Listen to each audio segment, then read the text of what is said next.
Avônio que não é discipulado, nem o Vasco e nem o Flamengo, né? Que é uma ilha. Quem é flamenguista aqui? Meu Deus do céu.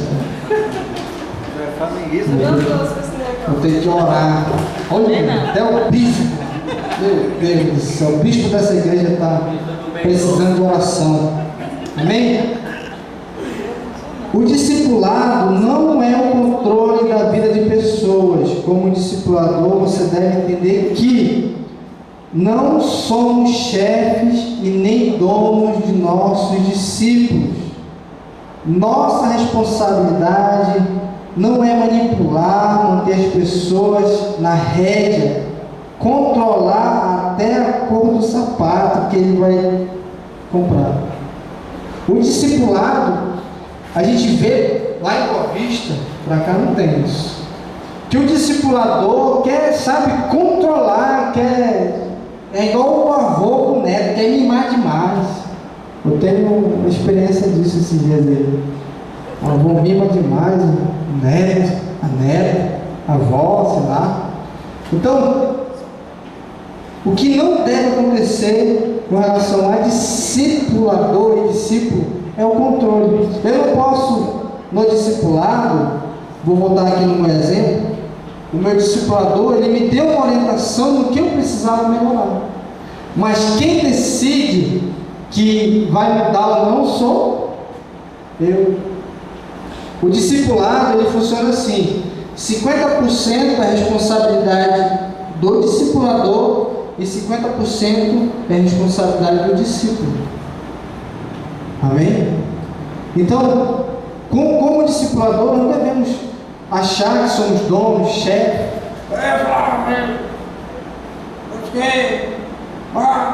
Parece um menino de recado. Menino. A mandar e desmandar. Amém? O seu alvo principal não é levar o seu discípulo a se tornar parecido com você. Por exemplo, torcer pelo mesmo time, Deus me livre. Gostar dos mesmos filmes, falar como você fala, orar como você ora, ter as mesmas experiências que você teve, mas se tornar parecido com Jesus. Amém? Não devemos nos reproduzir na pessoa, mas reproduzir o caráter de Jesus. Amém? Jesus não nos mandou fazer nossos discípulos, mas discípulos dele.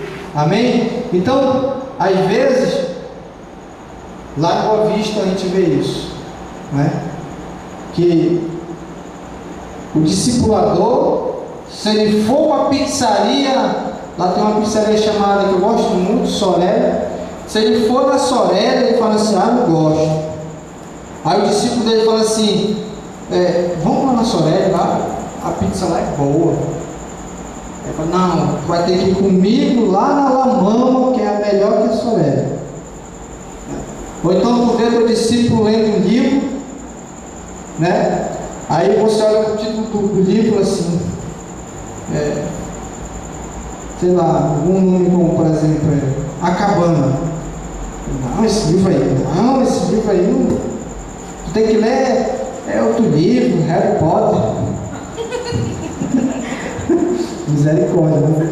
Então, o teu discípulo, ele tem que ser produzido à semelhança e o caráter de Jesus.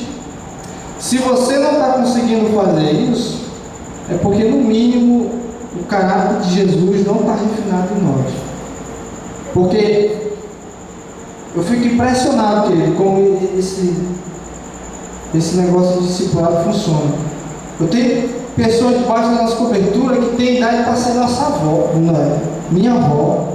Mas pensa numa pessoa que, sabe, ela se sente na obrigação, não porque a gente obriga a prestar conta, como a gente viu, a fazer o que Jesus falou, dizer o que Jesus falou, porque ela fala, fica até constrangida às vezes, ela fala Senhor para mim, eu fico todo envergonhado. O Senhor é um exemplo, eu fico, sabe, envergonhado e ao mesmo tempo fico boçal. Falei, poxa, que bênção, né? Uma senhora falando isso. Sabe, para mim isso já é galardão, para mim isso já é uma bênção. Né? Longe de mim achar que eu sou o cara. Eu estou dando esse exemplo, sabe por quê? Porque quando você faz discípulo, a tua vida ela tem que ser, no mínimo, um referencial para o teu discípulo. Ele não pode fazer o que você orienta ele fazer, mas não te garanto que ele vai fazer aquilo que ele vê você fazer. Você pode escrever o que eu estou te falando, porque é a lei da semeadura, a lei espiritual. Nossos discípulos devem continuar sendo quem são, com sua própria personalidade. Por isso, suas preferências, gostos e opiniões devem ser respeitados, quando as mesmas não são contrárias à palavra de Deus e não pecaminosas. Amém? Então, tem discípulo que o cara ele é muito assim, eu acho estranho o jeito dele. Eu até falei para ele, falei isso para você, porque eu falo para ele, eu acho esse teu comportamento meio esquisito. Falo para ele, rapaz, ele tem um negócio de, por exemplo, é porque os dois, né, um casal. Por exemplo, lá em casa é assim, se eu for viajar para alguma cidade, eu vou junto, eu levo minha esposa, dá um jeito. Eles não, cadê teu marido? Viajou, ponto, para Manaus, digo, aqui 2 dias, né? Esquisito esse negócio, né? Aí, fulano, cadê tua esposa? Viajou, tá para Manaus, em semana que vem. Aí eu fui para a Bíblia, para a palavra, né? A Bíblia fala que o marido e a mulher têm que usar de mútuo consentimento, né? Eles usam de mútuo consentimento, não aceitam o que ensinou para falar. Mas eu deixei bem claro, essa paz aqui em casa é diferente. Isso não pode ficar longe da mulher muito tempo, não. Não por causa, irmão, quer dizer que você não aguenta. Não aguento. Mas eu casei. Se eu casei, eu tenho que viver uma vida no mínimo de casado. Não estou falando com relação ao trabalho, tá, irmão? É diferente. E não, ia viajar, sei lá, comprar alguma coisa lá no centro de Manaus e voltar. Simplesmente. Uma vez eu, cadê fulano? Tá para Santarém, passar 20 dias lá. E meu Deus do céu. Cara, como é que vocês fazem um negócio desse? Misericórdia, amém? Então tem mais um respeito nessa questão, amém? É natural que com a convivência o discípulo comece a se tornar parecido com o seu discipulador, é normal. A primeira vez que eu fui dar aula, né, lá na EMP, todo mundo conhecia meu discipulador, só que não sabia que eu era discípulo dele. Eu comecei a dar aula, aí o pessoal no final falou assim, irmão, vou fazer uma pergunta para o senhor aqui, pode fazer, querido. Se não for indiscreto, se não for, né? Você é discípulo do irmão Amaral? Aí eu falei, sou. Irmão, você se expressa e fala igualzinho a ele. Aí eu falei assim, mas eu não estou imitando não, irmão.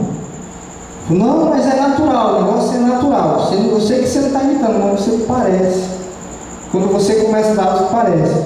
Digo amém. Então, que nem tem umas igrejas, né, que queridos, né, atende aquele, né, que é a mão do Senhor, tu está entregando a igreja, né? Então, é natural. De repente, o discípulo do Biel começa também a falar o castelhano, aí começa, né, de tanto ouvir. Aí o do bispo Vildo começa também a dar uns gritos aqui, né? Glória a Deus, né? Do irmão Paulo não vir, mas de repente vai acontecer, porque ele vai conviver, vai ver. O meu discipulador antigo, o primeiro de Boa Vista, eu vi demais ele pregando, né? Assim, em missões. Eu achava legal, só que eu não imitava, de jamais eu acho que eu imitaria ele. Né? Se você for ver na Igreja da Paz, quem já viu alguma pregação do pastor Eire aqui? Agora o desafio é você olhar a pregação do pastor Sandro e do pastor Sabai e Peral. Você vai ver que são as mesmas expressões, o mesmo jeito de andar, até de puxar a calça de vez em quando. É um negócio contagioso para você. E sem falar que fala muito também, meu Deus. Fala demais. Amém? Então, é normal que isso vai acontecer, mas de forma natural. Alguma pergunta? Nenhuma?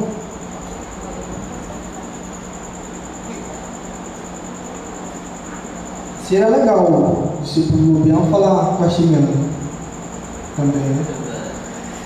Falar, pois é. E aí? E aí, pois é. Amém. Amém. Quem é o discípulo? A palavra discípulo significa seguidor, praticante dos ensinos do mestre, aluno, submisso. Partindo dessa definição, podemos afirmar que discípulo de Jesus é alguém que crê em tudo que Jesus disse e faz tudo o que Jesus manda. Amém? Então, nós já vimos a definição de discípulo. Eu creio que você já ouviu isso várias vezes, o pessoal falando. E as pessoas não têm uma definição. Por exemplo, tem alguma definição entre crente, evangelho, seguidor e discípulo? Tem alguma diferença? Convertido, salvo, crente, evangelho? Tem uma diferença desses para um discípulo? Crente tem. Tem? Você pode falar, mano. Você não tem medo não. Crente tem. Qualquer pessoa é crente. É? Qualquer pessoa. Só de crente.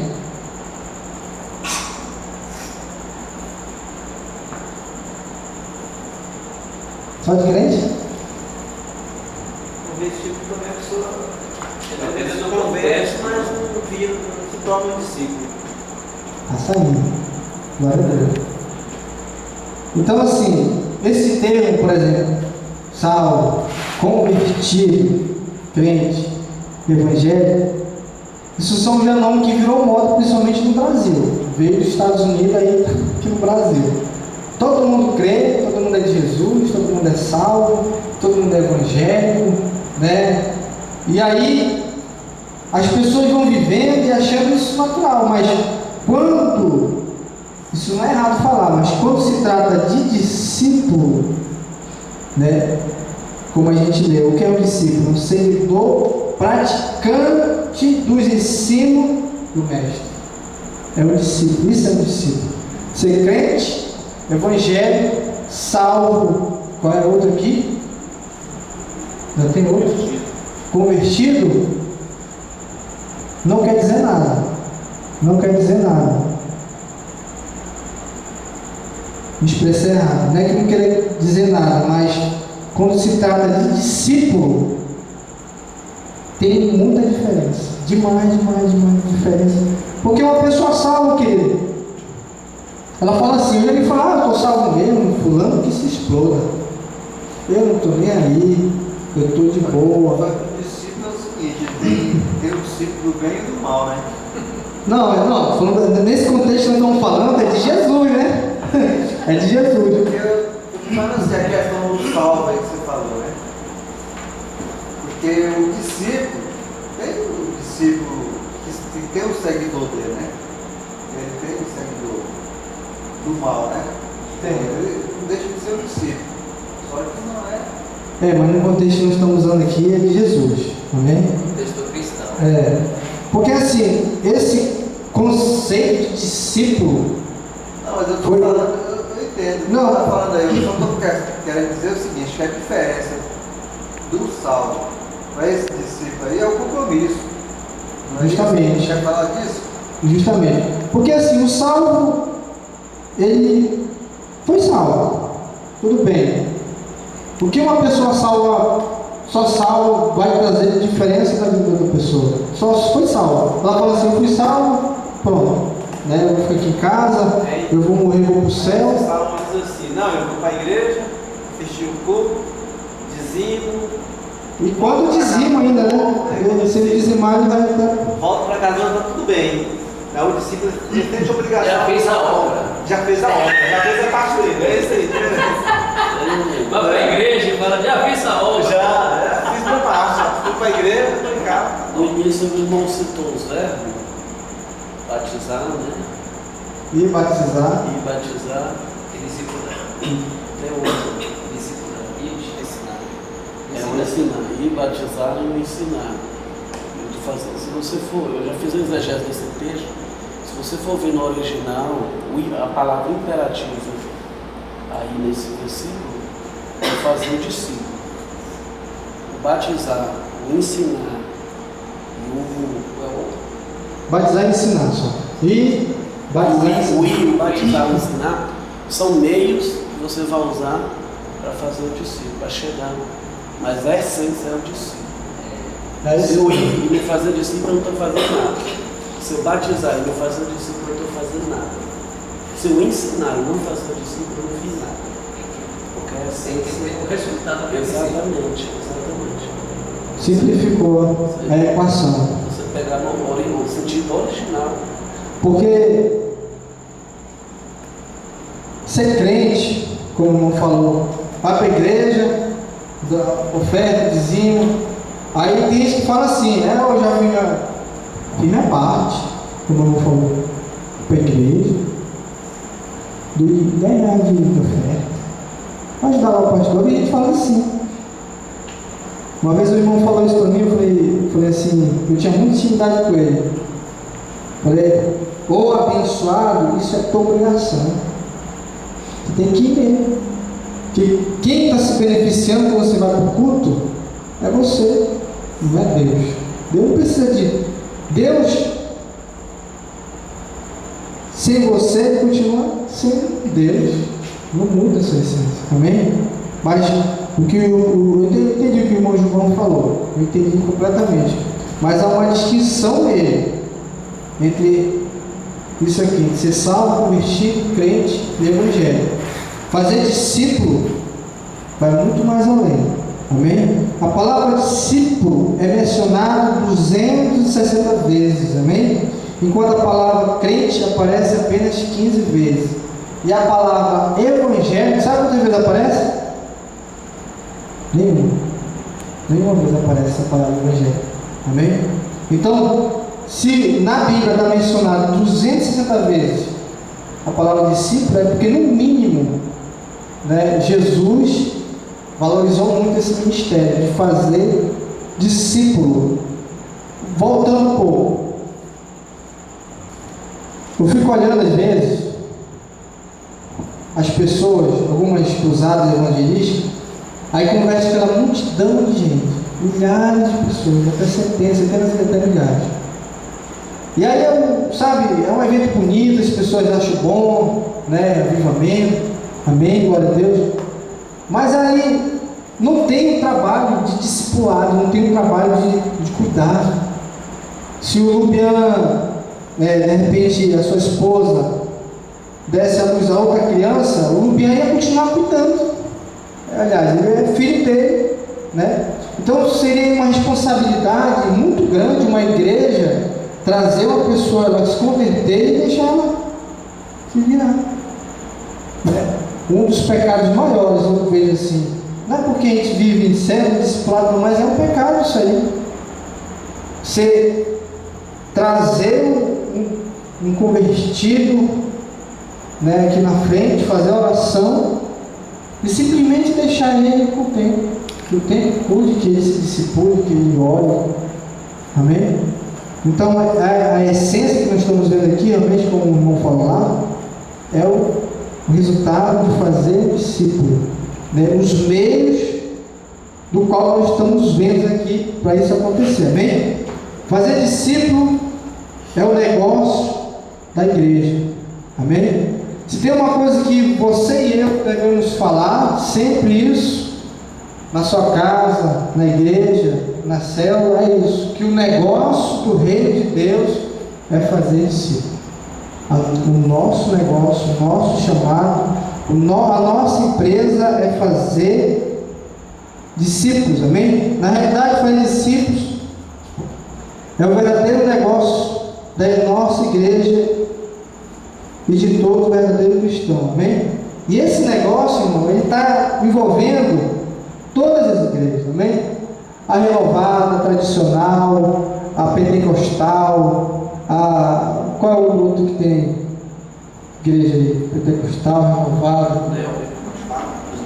Neo, tem a Neo pentecostal, a outra pentecostal, a igreja vegetariana. Já vi a igreja vegetariana, eu fiquei olhando, meu Deus, que Deus vai ser honrado a pessoa deixar de comer carne. Meu pai é eterno, né? Então, o negócio da igreja é fazer discípulos. É fazer discípulos até que Jesus vai vir, até ele chegar. Esse trabalho de fazer discípulos ele nunca vai acabar, nunca. Daqui a alguns anos eu vou morrer, todo mundo vai morrer se Jesus não vier e arrebatar a igreja, amém? Todos nós vamos morrer, mas tem que ficar esse legado, tem que ficar essa responsabilidade, tem que ser falado dessa responsabilidade, tem que ser dito, tem que ser enfatizado. Irmão, eu não abusei de ouvir isso, porque eu já entendi que o nosso negócio é fazer discípulo, que o nosso negócio é salvar, que o nosso negócio é atrás do perdido, que o nosso negócio é expandir o reino, que o nosso negócio é evangelizar, que o meu negócio principal é fazer com que pessoas conheçam Jesus. Lá na igreja, irmão, tem pessoas que falam assim, não vou mais para a igreja da paz, só fala líder, célula, minha alma, discípulo, não aguento mais ouvir isso, né? Mas o alvo principal do qual Jesus veio é isso, é a salvação do perdido, né? Primeira frase evangelística dele, depois que ele foi batizado oficialmente pelo seu ministério, foi: arrependei-vos e convertei-vos, porque está próximo o reino dos céus, amém? Então, se Jesus veio aqui e demonstrou em vida que esse é o negócio, quem somos nós para dizer o contrário? O objetivo do discipulado é ensinar os valores e o estilo de vida do reino de Deus, amém? Alicerce básica da vida cristã. O propósito do discipulado é ajudar o discípulo a entender as verdades fundamentais para a sua vida, amém? Eu, quando vim no mundo, quando eu cheguei para o discipulado, eu tinha muitos conceitos na minha vida que eu não queria viver. Como, por exemplo, quando eu li na Bíblia que para mim ser o maior, eu tenho que ser servo de todos. Meu irmão, isso aí para me entender, para me encaixar no meu coração. Foi discipulado, foi busca, né? Mas o meu discipulador entendeu e viu que eu precisaria entender disso. Isso é um elemento básico para a vida cristã. Tem uma frase que fala assim: eu não sei se eu vou falar certo, se você não serve, não serve. Ou seja, se você não for servo, então não adianta você estar no reino de Deus, né? Porque a maior lição, uma das maiores foi essa: ser servo de todos, ajudar todos a crescer e amadurecer espiritualmente, a fim de que aprendamos a depender de Deus e cresçamos em intimidade com Jesus, né? A mensagem da cruz é essa, né? A intimidade com Deus, né? E comunhão com a igreja, com os irmãos, amém? Então, como que eu vou aprender isso? No discipulado. Seu discipulador vai estar ensinando essa importância de ter um tempo, uma intimidade, porque uma coisa que Deus quer relacionar na nossa vida, na vida de quem chega na igreja, é essa intimidade, que lá no mundo, né, as pessoas ensinam de forma errada. Por exemplo, quando a minha avó queria me castigar, ela falava assim: se tu não for lavar a louça, tu vai para a missa domingo, vai para a igreja. Ela estava me ensinando ali que Deus, eu não deveria me aproximar de Deus, que era uma coisa ruim, né? E quando eu vim para a igreja, eu tive que inverter, que eu necessito ter intimidade com o Senhor, eu preciso ter intimidade, é só no discipulado que eu vou aprender. Então acabou. Ajudar no processo de transformação da sua alma e mudança de hábitos e tendências pecaminosas. Às vezes você vai, sabe, já veio do mundo, como eu já vim, a gente tinha algumas manias, alguns hábitos, né? Deixa eu ver um hábito meu aqui que eu tinha. Eu estou tão santo que até minha memória. Mas tinha alguns hábitos que eu tinha, como por exemplo, lembrei, quem começou a me ir para o tabela foi minha esposa, eu não valorizava, porque eu gostava de academia, eu era fissurado por academia, jiu-jitsu, tal, campeonato e aquele vício. Era um hábito que eu tinha. É um hábito ruim? É pecado você praticar academia, fazer jiu-jitsu? Não é pecado.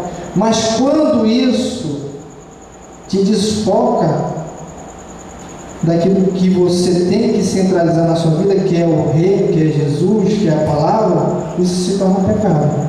E aí o meu discipulador, com muito amor e carinho, foi falando. Por isso que eu tenho gravado Mateus 6,33, o primeiro versículo que eu decorei, porque meu discipulador mostrou para mim. Cooperar na formação do caráter de Cristo. Se o discípulo mente, você tem que mostrar para ele que ele não tem que mentir mais. Se ele é uma pessoa que faz negócio desonesto, você tem que mostrar para ele que isso é desonesto, que Deus não se agrada. Se ele é mentiroso, você tem que mostrar para ele que ele tem que mentir mais. Se ele é fofoqueiro, se ele tem inveja, se ele enfim, se você vê que ele precisa ter um caráter refinado, você tem que ajudar ele a ver que ele precisa realmente se encontrar com o caráter de Cristo na vida dele. Encorajar, fortalecer, capacitar e treinar todos os seguidores de Jesus. Amém? Então, o papel do discipulado e o objetivo são essas coisas que a gente veio aqui. Amém? Então, é muito importante uma igreja, eu falei com o Bispo Vildo hoje, falei assim, pai, vou falar sobre discipulado, mas eu não sei como é que está o esquema de discipulado. E se não tiver ainda esquematizado, certinho, discipulado de forma sistemática, tem que fazer, tem que ajustar, porque isso aqui, depois que acabar essa noite, vai ser apenas mais um dia de Tadel, apenas mais uma, né? E nós sabemos que todos aqui, eu estava falando para o Quintanilha, que todos que estão envolvidos em célula, discipulado, ministério, todos estão envolvidos, não é porque a gente não tem tempo, porque a gente não tem nada o que fazer. Na verdade, todo mundo aqui, o Gilvan, dia de hoje, com certeza tinha alguma coisa para fazer, mas ele priorizou. Pastor Paulo, eu me esqueci o nome do Roberto, pastor Roberto, pastor Lupiano, Bispo, Vildo, Quintanilha, sua esposa, a irmã, enfim, todos aqui têm algo para fazer. A não ser eu que estou aqui só dormindo. Amém? Então, seria um pecado você vir para cá, passar todo esse tempo, né? Toda hora olhando para o relógio, que hora é? Está cansado. Seria um pecado a gente passar todo esse tempo e não ser potencializado isso nas nossas vidas, amém? Então, na sua igreja, na sua célula, comece a organizar, discipular, comece a ver, fulano vai discipular